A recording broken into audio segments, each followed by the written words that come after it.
ನಮಸ್ತೆ ಗೆಳೆಯರೆ, ನಾವು ಇವತ್ತು ಒಂದು ದೇವಸ್ಥಾನಕ್ಕೆ ಹೊಂಟಿವು. ನಾನು ಮತ್ತೆ ನಮ್ಮ ಫ್ರೆಂಡ್ಸ್ ಎಲ್ಲ ಸೇರಿ. ಈಗ ನಾವು ಇರೋದು ನಿಪ್ಪಾಣಿ ಒಳಗ. ನಿಪ್ಪಾಣಿದ ಮೇನ್ ಸರ್ಕಲ್ ನೋಡ್ರಿ, ಇದು ಶಿವಾಜಿ ಸರ್ಕಲ್ ಅಂತ. ನಾವೀಗ ಯಾವ ಊರಿಗೆ ಹೊಂಟಿವು ಆ ಊರಿನ ರೂಟಿಗೆ ಹೋಗಿ ಅಲ್ಲಿ ಹೋಗಿ ಒಂದು ಗಾಡಿ ಇಟ್ಕೊಂಡಿವು, ಹತ್ತಿದ್ವಿ ಎಲ್ಲರೂ ಸೇರಿ. ಗಾಡಿ ಒಳಗೆ ಹತ್ತಿ ಹೊಂಟಿವು. ಗಾಡಿ ಒಳಗ ರೈಸ್ ಬಾಳ ಐತ್ರಿ. ಒಟ್ಟು ಮುಂದಿನ ಸೀಟಿಗೆ 4 ಜನ ಕುಂದರ್ಸ್ಯಾರ ಅವರು. ಹಂಗಾಗಿ ಸ್ವಲ್ಪ ಕುಂದ್ರಾಕ ತ್ರಾಸ ಆತು, ಒತ್ತಾಡ್ಕೊತ ಹೋದಿವ್. ಹಂಗ ಸ್ವಲ್ಪ ಮುಂದೆ ದಾಟಿ ಬರೋಣ, ಇಲ್ಲೊಂದ ಮೇನ್ ದ್ವಾರ ಬಗಲ್ ಕಾಣ್ತೈತ್ರಿ. ನಿಪ್ಪಾಣಿ ದಾಟಿ ಬರೋಣ ಸ್ವಲ್ಪ ಮುಂದೈತಿ. ಅಲ್ಲಿಂದ ಹಂಗ ಸೀದಾ ಹೊಂಟಿವು. ನಾವೀಗ ಯಾವ ದೇವಸ್ಥಾನಕ್ಕೆ ಬಂದಿಲ್ಲ, ಆ ದೇವಸ್ಥಾನದ ಊರಿದು. ಊರಿಗೆ ಬಂದ್ ಇಳಿದಿವಿ. ಇಲ್ಲಿಂದ ಏನೈತಿ, ಗುಡಿಗೆ ನಡ್ಕೊತ ಹೊಂಟಿವು. ಬಾಳ ದೂರ ಎಲ್ಲ, ಸ್ವಲ್ಪ ಒಂದ್ 200 ಮೀಟರ್ ತನ ಆಗ್ತೈತಿ. ಗುಡಿಗೆ ಹೋಗ್ಬೇಕಾದ್ರೆ ದಾರಿ ಒಳಗ ಅಂಗಡಿಗಳು ಮತ್ತ ಹಳೆ ಕಂಬಳಿ ಅಂಗಡಿ, ಕಾಯಿ ಕರ್ಪೂರ ಅಂಗಡಿ ಇವೆಲ್ಲ ಇದು ಒಂದೆಲ್ಲ ನೋಡ್ಕೊತಂಗ ಹೊಂಟಿವ್ ನಮ್ಮ ಮುಂದೆ.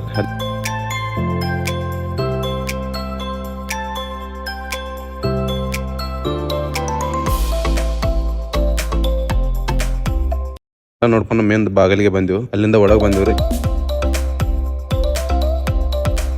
ಇದ ನೋಡ್ರಿ ಗುಡಿಗೆ ನಾವ್ ಇವತ್ತು ಬಂದಿದ್ದ ದೇವಸ್ಥಾನ. ಸ್ವಲ್ಪ ಜನಕ್ಕೆ ಗೊತ್ತಾಗಿರ್ತೈತಿ ಇದು ಯಾವ ದೇವಸ್ಥಾನ ಅಂತೇಳಿ. ಇದ್ರ ಬಗ್ಗೆ ಆಮೇಲೆ ಹೇಳ್ತಾನೆ ಹೊರಗೆ ಬಂದ. ಈಗ ಏನೈತಿ, ನಾವು ಲೈನ್ ಹಚ್ಚಿಕಿಸಿಂದ ಸ್ವಲ್ಪ ದರ್ಶನ ಮಾಡ್ಕೊಂಡ್ ಬರ್ತೀವಿ ಒಳಗೆ ಹೋಗಿ. ಇವತ್ತು ದೇವ್ರದ ವಾರ ಐತಲ್ಲ, ಸಂಡೇ, ಹಂಗಾಗಿ ಜಾಸ್ತಿ ಜನ ಅದಾರು. ಪಾಳೆನೂ ಜಾಸ್ತಿ ಇದ್ವು ಇವತ್ತು. ಪಾಳೆ ಹಚ್ಚಿ ದರ್ಶನ ಎಲ್ಲ ಮುಗಿಸ್ಕೊಂಡು ಹೊರಗೆ ಬಂದಿವ್ರು ನಾವು. ಹೊರಗೆ ಬಂದ್ಮೇಲೆ ಕಾಣಿಸಿದ್ದ ನಮಗ ದೇವ್ರದ ಗುಡಿ ರೀ. ನೋಡ್ರಿ ಹೆಂಗೈತಿ ಗುಡಿ, ಕಟ್ಟಡೈತಿ ಭಾರಿ ಮಸ್ತ್ ಐತಿ. ಬಾಳಮಮ್ಮ ದೇವಸ್ಥಾನ ರೀ ಇದು. ಇದಿರೋದು ಮಹಾರಾಷ್ಟ್ರದ ಕೊಲ್ಲಾಪುರ ಜಿಲ್ಲೆಯ ಅದ್ಮಾಪುರ ಒಳಗ. ಅದ್ಮಾಪುರ ಅಂತ ಊರ್ ಐತ್ರ, ಆ ಊರಾಗೈತ್ರಿ ಇದು ಗುಡಿ. ಬಾಳಮಮ್ಮ ಬಗ್ಗೆ ನಿಮ್ಗೆ ಯಾರ್ಯಾರು ಜಾಸ್ತಿ ಗೊತ್ತಿದ್ರೆ ಕಮೆಂಟ್ ಮಾಡ್ರಿ. ನಾನು ಗೊತ್ತಿದ್ದಷ್ಟು ನಿಮ್ಗೆ ಹೇಳ್ತೇನೆ. ಬಾಳಮಮ್ಮ ದೇವಸ್ಥಾನ ರೀ ಇದು. ಬಾಳಮಮ್ಮ ಹುಟ್ಟಿದ್ರಿ 1892 ನಮ್ಮ ಕರ್ನಾಟಕದ ಬೆಳಗಾವಿ ಜಿಲ್ಲೆಯ ಚಿಕ್ಕೋಡಿ ತಾಲೂಕಿನ ಅಕ್ಕುಲ್ ಗ್ರಾಮದಾಗ, ಅಕ್ಕುಲ್ ಎಂಬ ಹಳ್ಳಿ ಒಳಗ್ ಹುಟ್ಟಿದ್ರಿ ಅವ್ರ.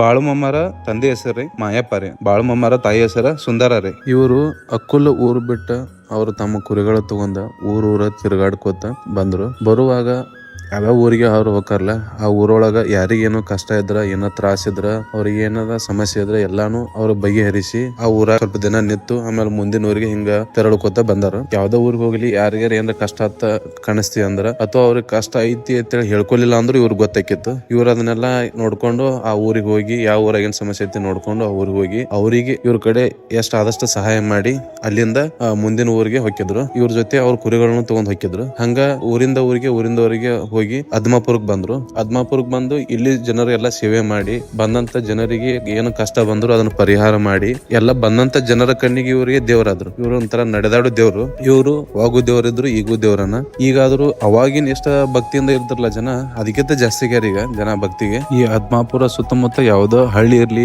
ತಾಲೂಕ್ ಇರ್ಲಿ, ಜಿಲ್ಲೆ ಇರ್ಲಿ, ಯಾವ್ದೋ ಬೇರೆ ರಾಜ್ಯ ಇರ್ಲಿ, ಬಾಳಮಮ್ಮ ಯಾರು ತಪ್ಪಿಸೋದೆಲ್ಲ ಹೋಗ್ತಾರು.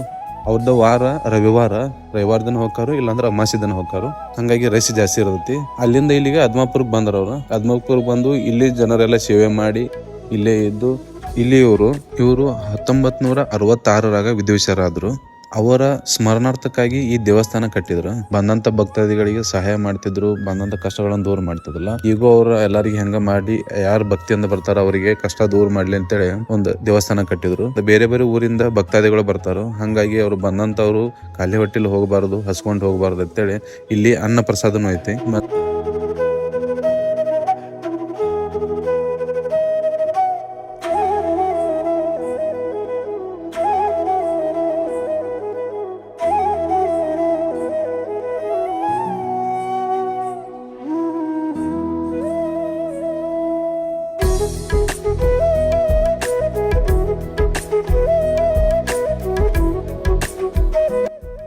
ಗುಡಿನೂ ಬಾರಿ ಚಲೋ ಐತಿ, ಚಂದ ಐತಿ. ಈ ಕಡೆ ಯಾರು ಬಂದಿಲ್ಲ, ಬಂದ ನೋಡ್ಕೊಂಡು ಹೋಗ್ರಿ. ದೇವಸ್ಥಾನ ಚಲೋ ಐತಿ. ಈಗ ನನಗ್ ಗೊತ್ತಿದ್ದಷ್ಟ ನಿಮ್ಗೆ ಹೇಳಿನಿ. ಈ ಹೇಳುದ್ರಾಗ ಏನಾರ ಹೆಚ್ಚು ಕಮ್ಮಿ ಇದ್ರ ಅಥವಾ ತಪ್ಪಿದ್ರ ಕ್ಷಮೆ ಇರ್ಲಿ. ಧನ್ಯವಾದ.